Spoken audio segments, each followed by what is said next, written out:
Hi there. Welcome to Tech Talk Weekly. I'm Bob from Creation Station. This is our weekly show where we give you two or three interesting, cool tech topics, find something fun for you, and send you on your way in about 20 minutes. You've noticed I'm in a very different place today. I am broadcasting live in front of a live studio audience at the University of Alabama, Birmingham today, where I'm up teaching at a tech conference. And I have, luckily for me, back home at our Sunrise Library, Camille. How are you doing, Hello, Camille? I'm good. So tell us, you're our final teen guest Oh, here for the summer. So tell me, what was your experience like over the summer? Did you have fun doing it at the library? What did you not expect that happened to you? honestly, I have a very good time at the library. It's very nice. The people here are really like easygoing, really chill. One thing I didn't expect to do was to be like so involved in the process. I feel like I've had a lot of say in the things we do here and like trying to get teen involved, and that's really nice because I you don't really think for the library like and you mostly think books, but when you actually go there, there's a bunch of things that teens enjoy. So I think like more people should head over to the library because we're not in 40 years in the past. The library has really, Oh, yeah. evolved and for people, evolved for Yeah. We're everybody. doing some very cool stuff nowadays. I Yeah. agree. I agree. So, regular listeners to the show know that we lead off at the beginning every time about, hey, where's Starliner? What's going on? We got bad news for people. Starliner, Camille, do you know what Starliner is? No. Okay, so no, that's good. So let's bring you up to speed. So Starliner is the Boeing crew mission that went up to the space station with two astronauts. They were supposed to go up there for a couple of days and bring them back as a test of the capsule. And it's been stuck there now for over 8 weeks. It's been kind of a joke on the show. Just before we start going, it's like, is Starliner still there? And yeah, it is. NASA has kind of announced it may be a while. They're now aiming for February. Oh. So how much would you pack if you're going away on a trip for 8 days? How much would you pack? And would that last you for 8 months instead of 8 days? I mean, do they have a laundry machine? Yes, they do. You hit right upon it there, Camille. Yes, they actually do have like a laundry mat up there, to wash their stuff that they have. But they didn't bring spacesuits to go outside of the space station. They just have the flight suits, which are much flimsier, much lighter, and they don't have spacesuits that fit up there on the station for them. They have to wait and get another launch with the correct size spacesuits up to them to bring them back. But why are we bringing spacesuits? Shouldn't we bring the people down? They need this. They need a ride back, and so they're testing all the things with the Starliner module. Boeing and NASA have both been testing. It looks to be from the outside, in reading press reports, it looks to be kind of 50-50 whether, they should be getting the Boeing and bringing it and just undocking and bringing it home with the astronauts inside, or whether SpaceX should launch and go up and get it. So this is going to be an ongoing story for the next few months. Oh wow. I know. Can you imagine that? These are people's lives. I feel like they should really Yeah. focus and try to bring them down there but maybe Yeah. send more supplies, maybe make it easier They for them. they did send up an extra cargo run last week that had some extra supplies like that, but it didn't have the full spacesuit package that they could come in and bring. So that's one of those things that's happening. I mean, Future problems, huh? Didn't know I we'd feel have these like, problems living in the future. oh my gosh, I feel like if you're stuck up there for so long, that does something to you. Like, doesn't it? I don't know. Yep. Yep. Like, They're working, they're doing their stuff. I know. Now I got another future problem for you there, Camille. okay. What do you think about somebody being able to use you and do a virtual reality, AI version of you, of Camille, and put you into a commercial? No, thank you. I don't really want that. So the Senate has proposed, this is not a law yet.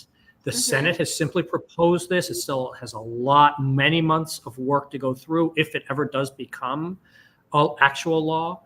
But the Senate has proposed the digital replication rights. So nobody can take and use your likeness to create a fake Camille, a fake Bob, and use us in future works that we, in theory, have not approved.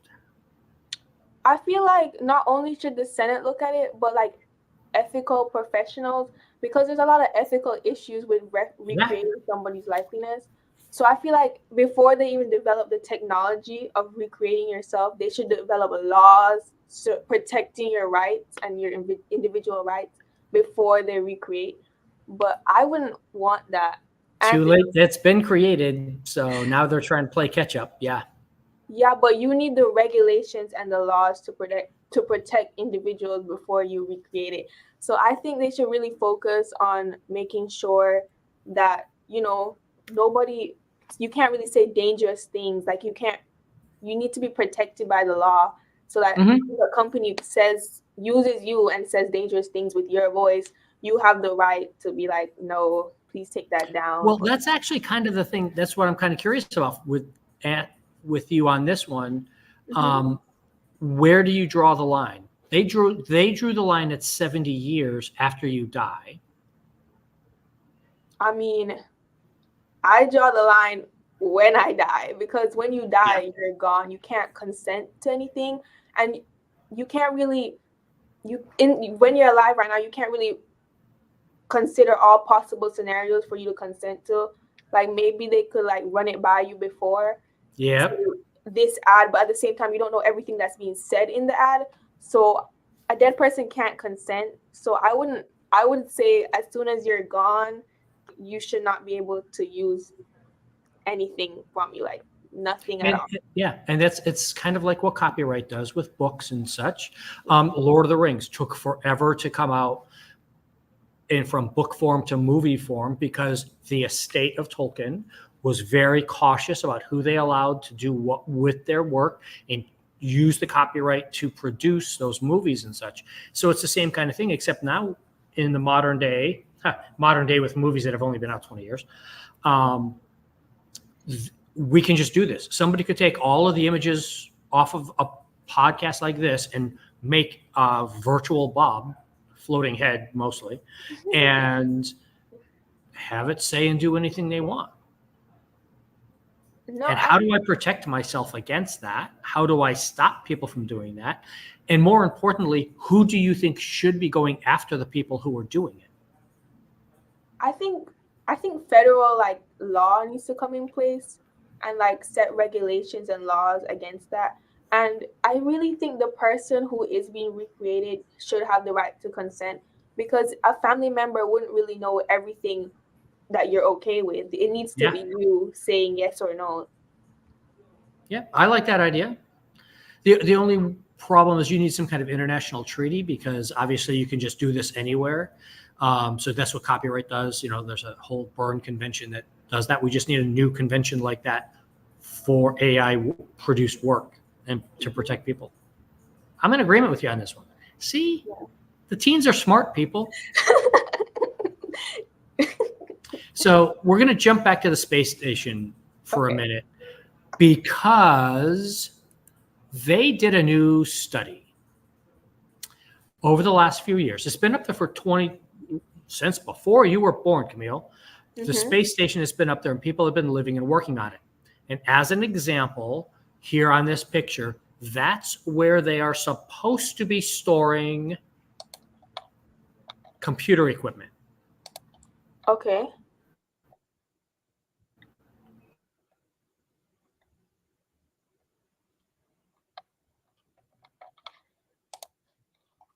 So they store computer equipment on the space inside station? of that yellow box there. That's where they're supposed to be storing their computers. Oh, but they just put any tools on there. Yeah, they just slapped up whatever they want. They intentionally put up Velcro to slap it up there, because you can see the computers are off to the left, because that's where they wanted to use the computers. And so people started using the computers there and using this for other storage spaces. And as you scroll down and read the article, as always, folks, all the links are in the show notes for you to go follow up on these things. They studied over taking every single day, taking a photo of the space station and what they were really using it for. What do you think the exercise equipment got used for? I mean, probably more storage. Exactly. So this is all about desired paths, is what this is called in geometry and planning. Do you know what the desired path is, Camille? I feel like I've heard of it. You know, like when there's grass and then people just cut to go faster, Exactly. it creates a path instead of Bingo. going on the You've got path. this down. This right here. So here's our. Here's a couple of pictures that show desired paths, where here's these episodes here where somebody, people want to cut across. They don't want to go around the big curve. They just cut straight across. Or how they've actually paved over paths at some places because, excuse me, because so many people walked over and they just decided we're just going to put paving there anyway. So that's the same kind of thing that happened up on the space station. They have figured out that these are the spots people want to work in, and then trying to decide why do they want to work in this space instead of the space we told them to work in. I feel like it needs to be from a design perspective, because like you need to actually get people in the space and then study where they're going before you design it. Because there's like some small factors that make people want to work in specific areas rather than other ones. Whether it's like more convenient and it's faster, more efficient. But yep. Yeah. And I bet you your office, your room is exactly like that, isn't it? Probably. Mine is really organized. I'm really organized. Yes, everything has a set spot. So because but it's where you wanted it to be. Yeah. So see, it's in your desired path. I mean, you didn't put up with somebody telling you, no, your pencils have to go here. You put them where you wanted them. Because I feel like you need it for your convenience. Yep. No, I agree. We're both in agreement. You should see my desk. It's a mess. Nobody else can find things on it, but I know exactly where every single thing is because it's there. And you know exactly where you put it. So if anything goes wrong, you're looking for something, you just go straight to the spot and you know where it should be. Yep. So guess what, Camille? There's a new invasive species. And Florida is not the problem. Oh, that's surprising. Isn't it surprising? I know. See, anybody who's not in Florida, we get blamed for this all the time. And we have horrible invasive species. We have all sorts of snakes and other miscellaneous things that are out in the Everglades, and it's a mess. But there's this new African snail. We've actually had it in Miami-Dade County, south of where we are. Look at the size of that thing, huh? It's huge. It's so big. Yeah, they are. And so here is the problem, that people bring these things in from a visit to Africa, for example, whether intentionally or unintentionally as part of produce or part of other things. They come into the United States the wrong way. Yeah. It's pretty questionable if there's a right way to bring in a snail like this, but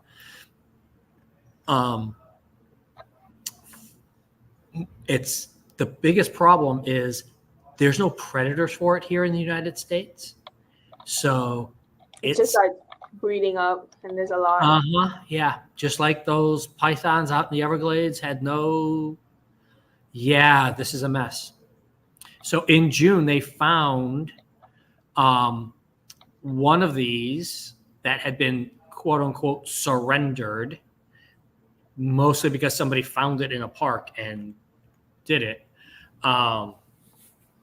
Now they're in a big deal trying to find out, wait, is there more of these, or is this the only one? Because if there were multiple of them, it's not like they get give birth and that they're, the 8-9 inches big. They're tiny little snails that grow and grow and grow. And did you ever think about a snail eating through brick into your house? No, I didn't even think that was a possibility. That's what these things can do. I mean, if there's one, I feel like there's others. So this might be a long-standing issue. Yeah. Yeah. It's going to be a mess. It's going to be a mess. So they're trying it. They're trying to figure out exactly what they can do to quarantine that area, New York, New Jersey, Connecticut, to make sure what's available, who they can bring in to take care of these things. It's, again, one of those questions of just because you think it's nice and fun to have it as a pet doesn't mean you should then, if you don't like the pet anymore, let it run and send it out into the wild. You need to dispose of, bring things in properly, set them up properly. And then when you're done with them, if you're not going to be a responsible person, at least be responsible at the very end and give it to an authority who can take care of these things for us. I don't think it was like malintent, because I feel like not a lot of people are aware of laws surrounding exotic pets. But I definitely think if you are going to own a different type of pet, you need to educate yourself on what you need to do to make sure you're not damaging the environment. So I definitely think whoever is responsible for this needs to like pick this up before it becomes an issue and starts breeding a lot more, and there's big snails everywhere. Mm-hmm. It's a mess. And I want to point out to everybody out there who makes fun of Florida all the time, we did get this snail, and we are the 2 times that it's been fully eradicated and totally eliminated from the wild here in Florida. So it can be done. Come learn from us, and we'll figure this out. Got a couple minutes left for the show, but I want to cover this one last topic with you, Camille. Mm-hmm. Microplastics and all these things that are in our water that are there. You know all about this, right? Yeah, I've heard of microplastics. So they have a new way. In China, they ran some tests, and they have proven to be able to take out up to 90% of the microplastics in water to make it safe to drink. Mm-hmm. Did you see how they did that? No, how did they do that? They boiled the water. Uh-huh. Haven't we been doing that for years? So here's the trick. To avoid the plastics, they discovered that, yes, you boil your water if you're going to go cook. When you do that, the plastics go up with the evaporation of the water. So as your water converts to steam and it goes up, the plastics are stuck in that steam and come up out of the water, leaving the water clean. Less than 10% of the pollution is still in there, and sometimes even more. And depending upon the article, this is why we give you the links, folks. In the article, they'll give you all the things about whether it was hard water, soft water, mineral water, all the different things they tested and did. So my question for you, Camille, is where do you think it goes? I mean, I'm not a chemist, but you said it. Make a guess. Plastic goes in as it rises, as it boils and rises, it goes into the air or something. But yeah, I mean, boiling water is a known technique for purifying water and making it safer to drink.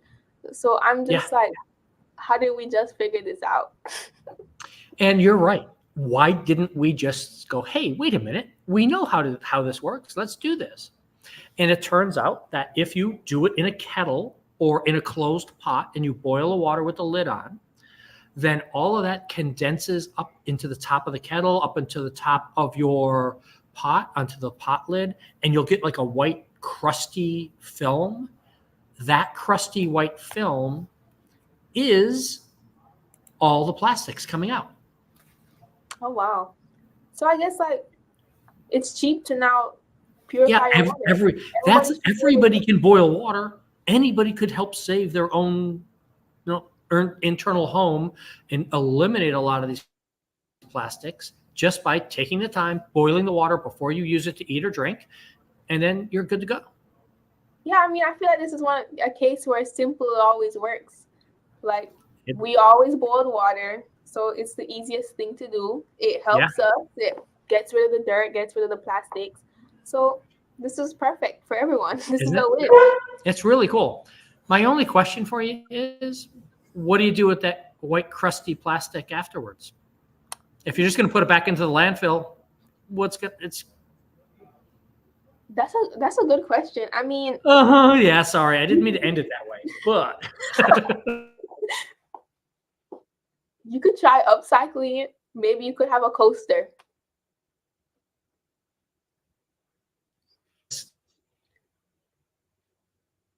So it was frustrating on that. Thank you, Camille, for being such a great guest today. Also, another shout out to University of Alabama, Birmingham here for hosting us for the couple of days that we've been up here. Let me throw up our final slide. If there is a library or librarian you want to see featured on the show, reach out. CreationStation@broward.org. And we'll see everybody next week.